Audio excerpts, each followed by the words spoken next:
Hello, Maurice Blackwood's my name. I'm the chairman of the Menangle Community Association. You're looking down into the Menangle Valley with the Menangle village on the top of the hill over here with St James Church spire in the distance. On our right we have the expressway, on the left we have the train line, and we have the busy Menangle Road.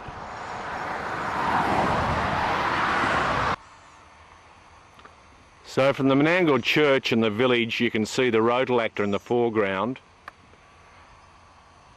and the large expanse of green land and bush.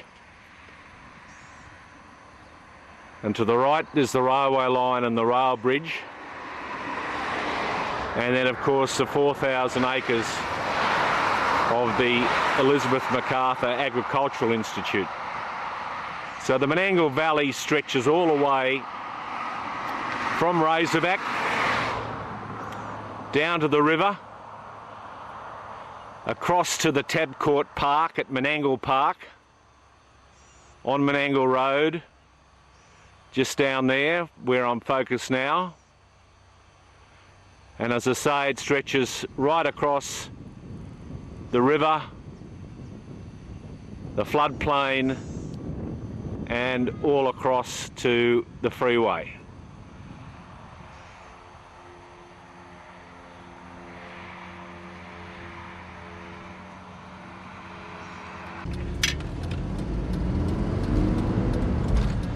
So after working in Sydney for the last 23 years, this view every night coming back was one of the most relaxing, good feel views around, because it's not full of houses and all those sorts of things. And you literally reach the view and you breathe a sigh of relief. It's just wonderful to come home. So on the right is Tabcourt Park. And of course they have huge meetings down there, and this will want to grow in the next few years. So as we come round, so as you leave Campbelltown and Menangle Park, you go past the first iron-sided railway bridge in Australia, considered to be a very historic bridge. Incidentally, one span was lost on the ship on the way out here and they had to go back for another. So coming down to the Menangle River, you'll see it has sandy beaches, and of course a weir further up. It's quite a local swimming hole for everybody, from Campbelltown right through to a long way out of the area. People travel here to swim. So as you go up into Menangle, you enter the Wallandilly Shire, and on the left is Benedict Sand and Soil that has about 10 years still to run before they finish mining.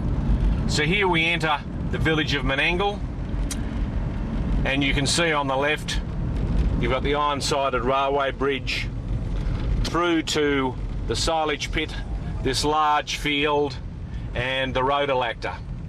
So for some time we've been advertising that we are in fact the birthplace of Australian agriculture with Camden Park Estate. We're identified well with the cow pastures, and it is Darwin. So looking from the iron-sided railway bridge along the railway line, back up this large field where there used to be an oval, we've got silage pits, then the rotolactor. All that's left of the rotolactor's the base bit of the roof's collapsed. Then there are other buildings, and this runs right up to the railway line and the railway station, which is a historic station, and of course the Menangle School you can see in the distance there. Further around we've got the church and all the houses on Station Street, and further along to the shop, which we'll show you in a minute. So on the other side of Menangle Road at this point, the entrance to Menangle Village, you've got all the stubble from stripped corn in the Elizabeth MacArthur Agricultural Institute, which of course is the heritage listed Camden Park Estate. And that runs right up to the back of the village. So as you drive into Menangle, you start to see the old houses. A lot of them are 100 years old, and of course there's not a lot of research been done on them because they were moved around a lot. They moved them to where the work was. So as you look up Menangle Road, you can see the shop and Station Street and the church in the background, and this large field.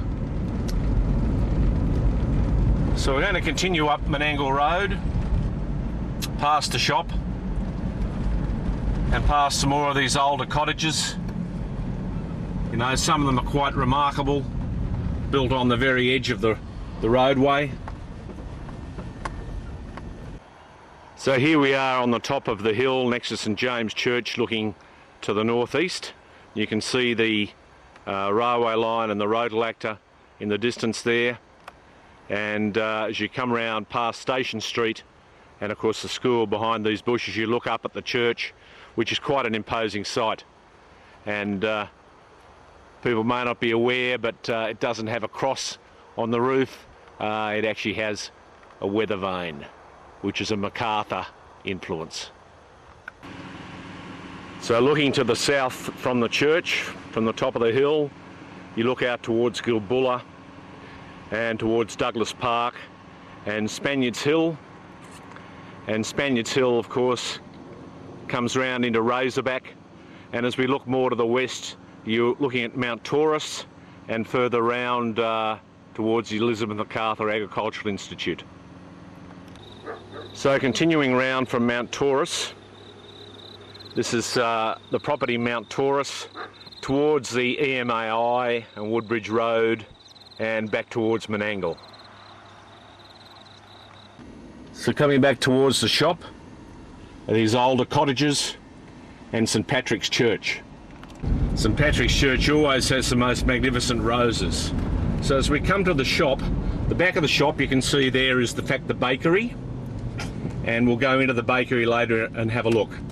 So entering Station Street, this is probably the most significant street, and that is because the shop's on the corner and its barn, which was the produce barn, and then the community hall. And then you have these row of cottages with jacarandas, all very early cottages, and then Brick Federation, which are converted right along Station Street. So there's a small park and then Riversford, and then we come down to the Menangle School. And the Menangle School's over 100 years old. It was built in 1873 and it's been neglected badly. The community really want to make a museum and a day school out of it.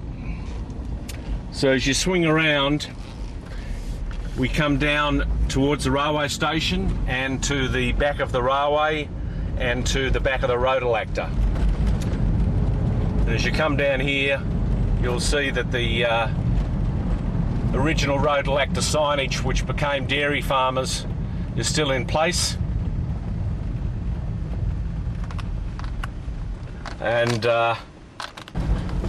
so we come down here to the historic railway station, which is state listed, and it's one of the only intact railway stations with the residents. Unfortunately, we've got to get rid of the white fencing. So as you're there, you look north towards Menangle Road in the distance, and of course the spur line that ran into the Rhodelactor is all buried behind these trees. So coming back up the railway road towards the school, you can see the church in the background, as well as all a row of